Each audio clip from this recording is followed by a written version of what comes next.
আসসালামু আলাইকুম প্রিয় ভাই বোনেরা, আপনারা সবাই কেমন আছেন? আশা করি আল্লাহর অশেষ রহমতে সবাই ভালো আছেন। আর আলহামদুলিল্লাহ আমিও ভালো আছি। তা আমার হাতের কাছে দেখতেছেন, এগুলা কি বলতে পারেন? এগুলা টক পাতা।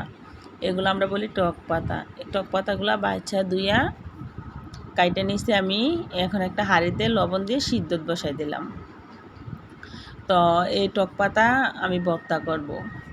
আমি টক পাতা ভর্তা করব মাছ দিয়ে, আর হইল গিয়া খালি রসুন দিয়ে ভর্তা করবো আর কি। একটা হলো রসুন দিয়ে ভর্তা করবো, একটা হলো মাছ দিয়ে ভর্তা করব।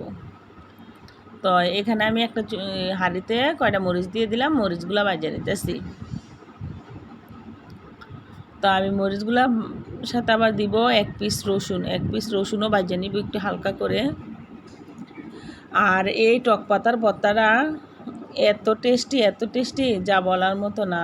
আর এই টক পাতার ভর্তা দিয়ে এক প্লেটের জায়গায় 2 প্লেট ভাত খাইতে পারবেন আপনারা।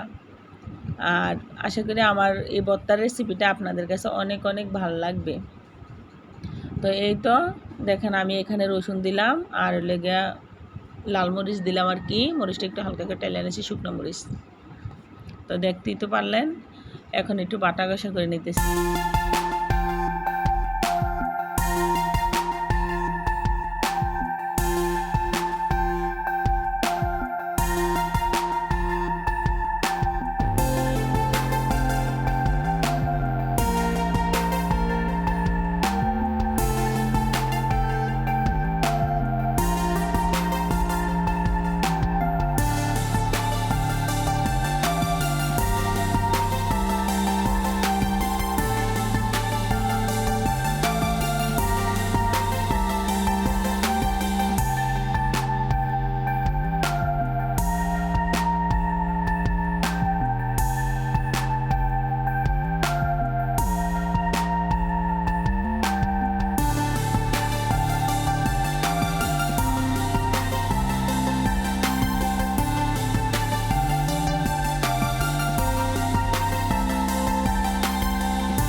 খুব স্বাদের ভর্তা তৈরি করলাম আজকে আপুরা ভাইয়ারা, আপনারা দেখতে পাইলেন।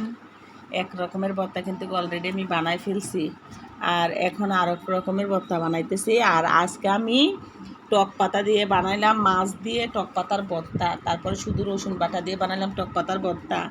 তারপরে আরেকটু বানাইলাম মাছের ভর্তা। আর ওইখানে থাকবে একটু মরিচের ভর্তা। মানে একটা জিনিসেরই 2-3টা আইটেম করলাম। আর আসলে এইভাবে ভর্তাটা আপনারা একবার হলো বাসায় ট্রাই করে দেখবেন।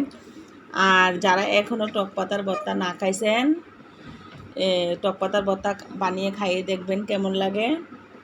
আর আমার কাছে এই ভর্তাটা খুবই পছন্দ, আর এই ভর্তাটা খেতে খুব স্বাদ। তো ভিডিওটা এখানে শেষ করব। সবাই কিন্তু ভালো থাকবেন, সুস্থ থাকবেন। এখনকার মতো বিদায় নিলাম। আল্লাহ হাফেজ।